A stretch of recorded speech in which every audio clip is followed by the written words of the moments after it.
marka la gaaro 13 Noofambar haddii aan doorasho qabsoomin kursigu hadalka xukuumaddu ku soo celceliso oo ah inaan aniga ama xisbiga wadani haysto ciidan beeleed. murashaxa madaxweynaha xisbiga mucaaradka ah ee wadani Dr. Cabdiraxmaan Maxamed Cabdilaahi Ciro oo halkani waa hoyga uu ka degan yahay magaalada Hargeysa kula hadlay saxaafadda waxa uu ka hadlay qodobo dhowr oo ay ka mid yihiin xaaladda sicir bararka dimuqraadiyadda iyo sidoo kale khilaafka u dhaxeeya xisbiyada mucaaradka iyo xukuumadda Somaliland. waxa uu ka sheekeeyay kulamadii uu la qaateen xisbiyada mucaaradku madaxweynaha Somaliland. murashaxa madaxweynaha xisbiga mucaaradka ah ee wadani waxa uu sheegay in 13 Noofambar marka ay gaadho in loo siman yahay kursiga haddii doorashada la qaban waayo. burburinta hanaanka dimuqraadiyadda Somaliland ku xadgudubka dastuurka iyo xeerarka dhaqangalka ee Somaliland dhaawicidda wadajirka iyo midnimada shacbiga xaalad abuur sababi kala degenaansho la'aan iyo xasilooni darro. tusaale ahaan hadalka xukuumaddu ku soo celceliso oo ah inaan aniga ama xisbiga wadani haysto ciidan beeleed arrintaas oo haba yaraatee aanay waxba ka jirin laakiin xukuumaddu ku xalaashanayso inay cid weerarto ama dhiig daadiso. xaaladda la abuurayaana waa in xisbiga kulmiye oo ka mid ah xisaabta jira uu rabo inuu sifa sharci darro ah dalka ku sii haysto. marka ay taasi dhacdo axsaabta mucaaradka ahi ma noqon doonaan daawadayaal foolxumada dhacaysa ka aamusa. tallaabooyin badbaado ah oo qorshaysan ayay qaadi doonaan. muranka siyaasiga ahi waxa uu soo jiitamayey tan iyo markii ay qabsoontay doorashadii isku sidkanayd ee golayaasha deegaanka iyo golaha wakiilada ee lagaga adkaaday kulmiye iyo xukuumaddiisa. nuxurka muranka ah doorashada nuxurka murankaasi waxa uu ahaa doorashooyinka oo ku qabsooma wakhtigooda khaas ahaan doorashada madaxtooyada oo iyadu ugu soo horreysay. waxaa shacbiga jamhuuriyadda Somaliland iyo caalamkuba markhaati ka yihiin in ubuucda muranku yahay labada mowqif ee iska soo horjeeda ee ah doorashooyinka wakhtigooda ku qabsooma oo dastuurka iyo xeerarka loo hoggaansamo iyo mowqifka xukuumadda iyo xisbigeeda ah oo ah doorashana qaban maayo dastuur iyo sharcina u hoggaansami maayo. maantana waxay maraysaa mucaaridow cirka soo dumiya. shacbiga Somalilandow waxaad markhaati ka tihiin inta jeer ee uu muusef fagaarayaal iyo kulamo kaleba ka sheegay in doorashada madaxtooyadu wakhtigeeda ku dhacayso. waxaa maanta xaqiiqo ah indhihiinnuna hor taalla caqabadaha badheerhka ah ee muuse sameeyey si aan doorashada madaxtooyadu xilligeeda ugu qabsoomin oo ay ugu muhiimsan tahay kala diriddii guddigii doorashooyinka qaranka ee hore iyo dhammaystir la'aanta xubnaha komishanka cusub oo ilaa maanta muuse qaar jeebkiisa ku haysto. eebbe wuxuu yidhi yaa ayuha aladiina aamanuu lima taquuluuna maa laa tafcaluun. waxaa kale oo markhaati ka tihiin in madaxweyne muuse intaasoo jeer fagaarayaal tiro badan iyo kulamo hooseba ka sheegay inuu muranka dhammayn doono, inuu wax dhegaysan doono, inuu qabsoomi doono, inuu dadka isku wadi doono, inuu tanaasul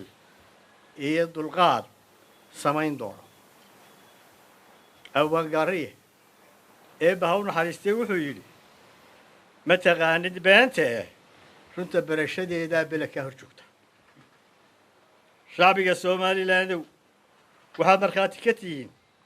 inaannu geed dheer iyo mid gaabanba u fuulnay sidii aannu si nabad ah oo deggan doorashooyinka qorshaysan ee dastuuriga ahi ee sharciga ahi inoogu dhici lahaayeen siday awalba u qabsoomi jireen. waxaannu samaynay wax kasta oo dhinacayaga looga baahnaa si sare iyo hooseba waxaanu ula xaalnay ciddii ay khusaynaysay doorashooyinku oo madaxweyne muuse ugu horreeyo markii uu abuurmay khilaafka siyaasiga iyo sharci mudaharaadkii silmiga ahaana dhacay waxaa axsaabta mucaaradku aqbaleen kalsoonina siiyeen ergadiis abaabushay ee isxilqaantay ee ka koobnayd reer somalilan oo dhan bil iyo badh kadib markii muuse uu diiday inuu siiyo kalsoonida ergadii waxaanu mar labaad kalsooni siinay labada guddoomiye ee golaha guurtida iyo golaha wakiilada oo madaxweynaha iyo axsaabta mucaaradku isku waafaqeen inay yihiin dhexdhexaadiyayaal noona qabtay golo laba dhinac dood si daahfuran ugu soo bandhigeen waxayna soo jeediyeen dhinac kastaa doodda qoraal ugu soo gudbiyaan xisbiyada mucaaridka ahi waxay u gudbiyeen doodii oo qoraal ah xilligii loo qabtay waxaanu sugaynay inay go'aan ka soo saaraan dhegaysiga iyo qoraalka doodda labada dhinac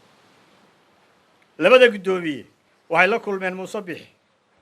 kadibna waxay la kulmeen xisbiyada mucaaridka ah halkaa oo ay halkii aan ka sugaynay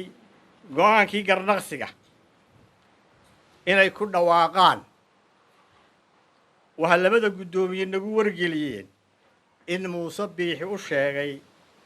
inaanay arrinta ka garnaqi karin taasoo macnaheedu yahay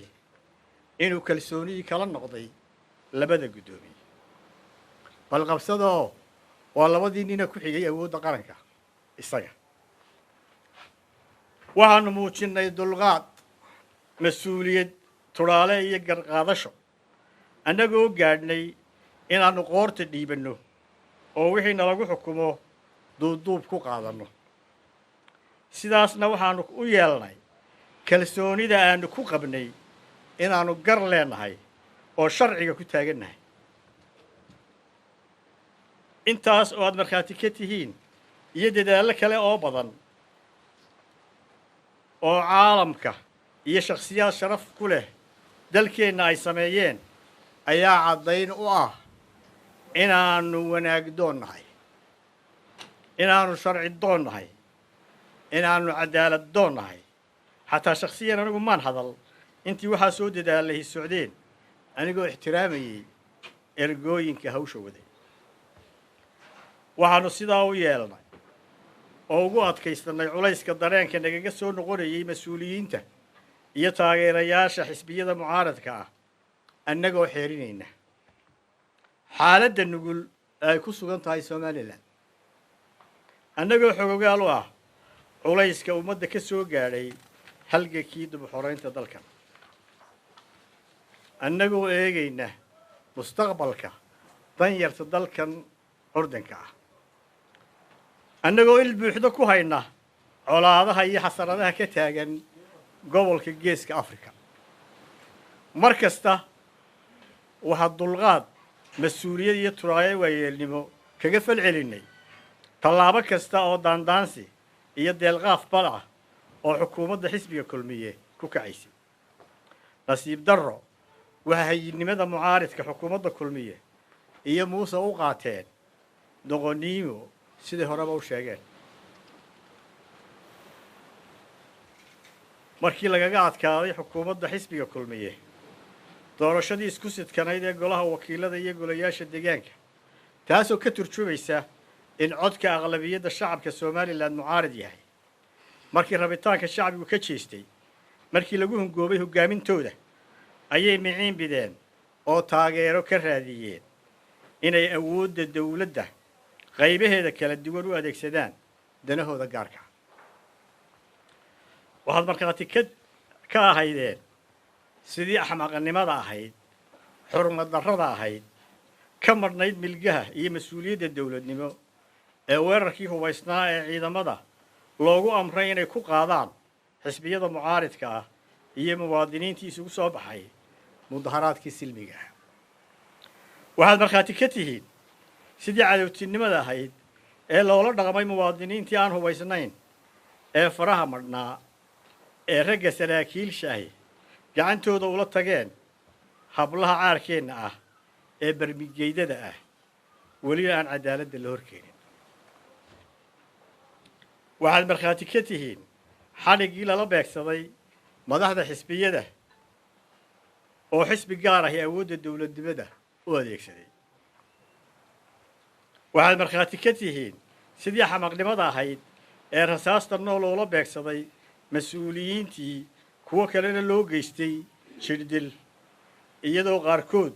laxaadkooda ku waayeen welina dhakhtar jiifaan eebba caafimaad ha siiyo waxaa markhaati ka tihiin sidii badheerhka ahayd ee aniga iyo madaxdii ugu sarraysay xisbiga waddani ciidanka loogu amray inay baabuur jiirsiiyaan waxaad markhaati laga wada yahay in hay-adihii amniga ee cadowga dibadda qaranku u samaystay lagu mashquuliyey xisbiyada mucaaridka ah oo laga jeestay xasaradaha iyo khataraha waaweyn ee gobolka ku soo kordhay mas-uuliyad darrada tallaabooyinkaa guracan ka dhasha waxayna dhaxal siin doonaan dhaawacaynaan ka soo waaqsan doonin waxaad markhaati ka tihiin dhammaan hantidii qaranka lahaa in loogu adeegayo hal xisbi warbaahinta qaranka xukuumaddu gacanta ku haysa waxay si gaar ah loogu adeegsaday fidma abuur waxaanay la mid noqotay warbaahintii radio Rwanda xilligii dagaalkii ahliga ah waxaa kaloo markhaati ka tihiin hadalkii muuse ee ugu horreeyey ee uu ka jeediyey caleemasaarkiisa oo uu ku sheegay in dadku ku qaybsanaa doorashadii lagu doortay idinka ayaa idiin dhaafay qiimaynta halka xaal marayo 5 sano ka bacdi waxaase ka sii cabsi iyo welwel badan halka uu inagu wado muuse maanta anigu garan maayo goorta cadowtinimada inta leeg ay mas-uuliyiinta xisbiga kulmiye iyo xukuumaddoodu u qaadeen Somaliland iyo shacbigeeda turaale iyo lixajeclo midna kama muuqdo wax hubaal ah in dhaawac weyn la gaarsiiyey hay'adaha dowladnimada dubdhaxaadka u ahaa isla markaana bulshada la dhex dhigay qoqob kala shaki iyo naxli taasoo wiiqday wadajirka iyo midnimada ummadda xasilooni darrada iyo qalalaasaha siyaasadeed cid kasta wuu saamayn doonaa maanta waxa ugu ayaan daran qofka ay la tahay inuu qalalaasaha uu dan yar ka helayo oo rajo ka qaba inuu dhibkeenna dheefsan doono badbaado qof doonayow ka shaada dareen ku beer dareenka samaha ku beer indhaha dubu soo muslimi ilaahay dartiis ku eeg daliilka hortaada yaal hadraawi ayaa ku soo afjaray maansadii dabahugan shacbi weynaha Somaliland waxaan u sheegayaa in dhibaatada Somaliland ku habsatay ka mug weyn tahay inta gudaha taal oo meel u bad qabtaa aanay jirin waxa ugu dambeeyay oo tusaale u ah dhaawaca Somaliland soo gaadhay fariimaha ay caalamka ku fidiyeen xildhibaanadii dhawaan Somaliland uga ololeynayay in wada shaqayn iyo iskaashi dhex maro dalkeena iyo dalka Mareykanka waxaad arkaysaa xildhibaankii hormuudka ka ahaa dadaalkaas senator Jim Risch oo fariin niyad jab ah soo dhigay Twitterkiisa isagoo calool xumo weyn ka muujiyay habdhaqanka xukuumadda kulmiye iyo sida ay ugu tumanayso xuquuqda aasaasiga ah ay ugu horeeyaan xuquuqda xorriyatul qowlka saxaafadda iyo siyaasadda sidoo kale waxay walaac ka muujiyeen in hindisayaashii iyo xiriirkii cusbaa ee ay wadeen halis ugu jiro xasilooni darrada iyo hubanti la'aanta siyaasadeed ee Somaliland gashay darteed sidoo kale niyad ayaa ku dhacay xildhibaanadii ingiriiska ahaa ee u doodayay qadiyadda somalilan waxay xildhibaanadaasi si cad u sheegeen in xaaladda somalilan laga abuurayo iyo habdhaqanka xisbiga xukuumadda kulmiye ay adhaxjab ku yahay iyo xagaldaac ku yihiin dadaaladii ay wadeen isla markaana ay bilaabeen kafiirsi waxaana walaac ka muujiyeen xorriyadda oo aan nooceeda hore xayiraadda aan nooceeda hore loo arag ee laanta afka soomaaliga ee b b c-da lagula kacay iskaashiga iyo saaxiibtinimada somalilan loo hayaa ma aha mid ku dhisan ashkhaas iyo kolba inta xilka haysa laakiin waa dano istaraatiiji ah iyo mabaadi'da aasaasi ah mabaadi'da aasaasi oo iskaashiga oo ku qotoma dowlad wanaagga si gaara waxaa somalilan oon la ictiraafsanayn xidhiidho badan ku mutaysatay nidaamka dowladnimo ee furfuran ee dhalay nabadda horumarka iyo xasiloonida ma jirto nabad iska jirtaa nabadda tirar bay leedahay ay ku dhisan tahay kuwaasay ugu horrayso cadaalad sinaan sharciga oo lagu dhaqmo iyo maamul wanaag ku dhisan wadatashi iyo isla ogol talada oo cid gaarahi maroorsato ayaa cadowga koowaad ee nabadda ah anigu shakhsiyan waxaan u taaganahay oo i geliyey hanka madaxweynenimo oo aan culays kasta u xamilayay muddo ka badan 20 sannadood inaan xaqiijiyo somalilan oo isjecel somalilan wada jirta oo dhinac u wada jeeda somalilan is-ogol oo wax wada leh somalilan oo ka mid ah beesha caalamka oo la aqoonsan yahay somalilan oo deriska iyo caalamka kula nool iskaashi iyo saaxiibtinimo somalilan oo midaysan rajo nayaayir naruuro iyo mustaqbal ifaya ay wada higsanayso mustaqbal aan cid gaar u ahi aanu jirin cid gaarina cabsi ka qabin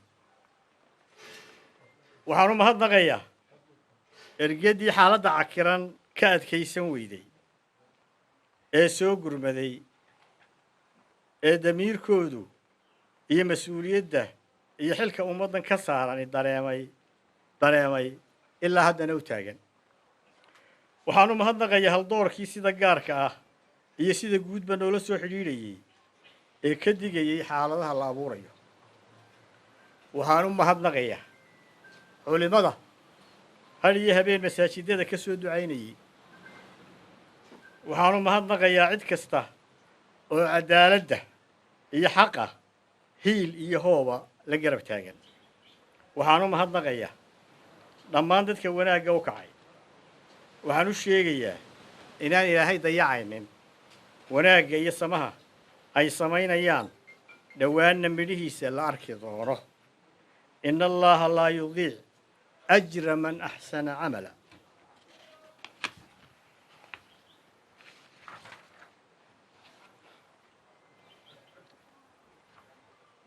cidda mas-uuliyadda koowaad saaran tahay inay dalka siyaasaddiisa samata bixiyaan xisbiga iyo xukuumadda talada hayana la xisaabtamaan ee sharciga u haystaa waa xisbiyada qaran ee mucaaridka ah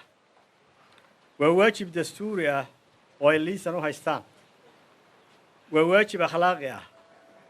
waa waajib dhammaanteen ina wada saaran oo xisbiyadu shacbiga kaga wakiil yihiin xisbiyada waxaa loo aasaasay inay noqdaan waddada sharciga ah ee loo maro talada dalka taas weeyaan mas-uuliyadda annagana saarane mas-uuliyaddaas ayaan gudanaynaa muusow khilaafka siyaasiga iyo midka sharci ee maanta taagan waxaa qaranku kaga baxaya doorashooyinkii oo aad ku qabato siday u soo kala horreeyaan waxaana ugu horeeya doorashadii madaxtooyada sida adiguba ku xustay wareegtadaadii ku taariikhaysnayd 20kii Juulaay 2021 waxaan leeyahay muusow haddii aad gabtay waajibkii qaranka kaa saarnaa oo aad ku guuldaraysatay inaad dalkan ka samata bixiso duruufaha adag ee uu ku sugan yahay waqtigii lagu doortayna dhammaanayo ma jirto sabab aad bulshada uga doonto inay kugu abaal mariyaan inaad kursiga sharci darro ugu sii fadhido ama sifo aan sharci ahayn lagugu kordhiyo waa xilgudasho la'aan waxaan soo jeedinaynaa in golayaashu kugula xisaabtamaan marka la gaadho 13 Noofembar haddii aan doorasho qabsoomin kursigu wuu inoo siman yahay xisbiyada mucaaradka ahina ma aqbali doonaan dawlad aan sharci ku dhisnayn oo sharci darro ah xisbiyada qaranka ee mucaaradka ah iyagoo ka turjumaya dareenka shacbiga reer Somaliland iyagoo og in dalku u baahan yahay isbeddel maamul khayr leh iyagoo ku qanacsan in isbeddelku ku yimaado hab dimuqraadi ah iyo codbixin waxaan ugu baaqaynaa ummadda reer Somaliland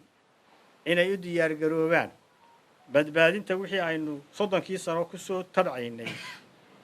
ee dawladnimada xukuumadda maanta jirta xididada u siibayso jiritaankiisa waxaa naga go'an inaanu hoggaaminno oo horgalno howlaha lagu badbaadinayo qaranka muwaadin intaas oo dhacdo oo aad markhaati ka tahay waxaad ugu diyaar garoobaynaa badbaadada Somaliland oo aynaanu kala hadhin xisbiga wadani isaga oo talo wadaag la ah xisbiga UCID isagoo la tashi ballaaran la yeeshay hoggaanka xisbiga wadani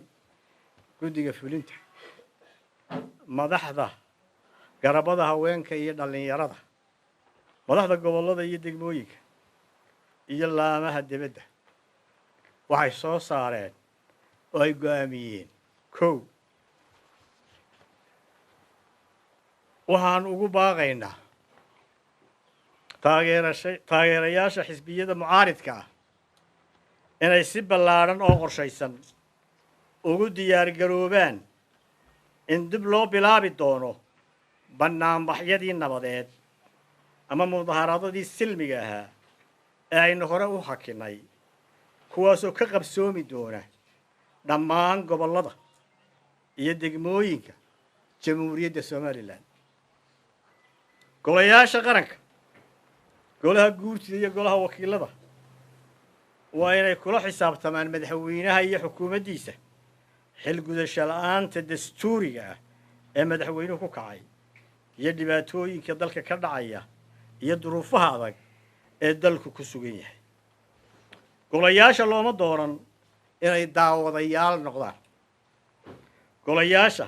waxaa shacbiga Somaliland ka sugayaan inay talada dalkan lagu badbaadin lahaa hoggaamiyaan ugu dambayn waxaan ugu baaqayaa taageerayaasha mucaaradka ah inay ka fogaadaan wax kasta oo nabadgelyada wax u dhimi kara markay u soo baxayaan mudaharaadyada silmiga ah sidoo kale ciidamada nabadgelyada waxaan ugu baaqayaa inay ilaaliyaan nabadgelyada iyo karaamada muwaadiniinta bannaanbaxaya shacbigu waa kuwii aad ka dhalateen ciddii shacbiga mudaharaadka silmiga u soo baxaya dhibaato u geysata waxaan ugu ballan qaadaynaa in lala xisaabto Somaliland ha noolaato Somaliland ha noolaato Allahu akbar guurad cunaabi MMTV Hargeysa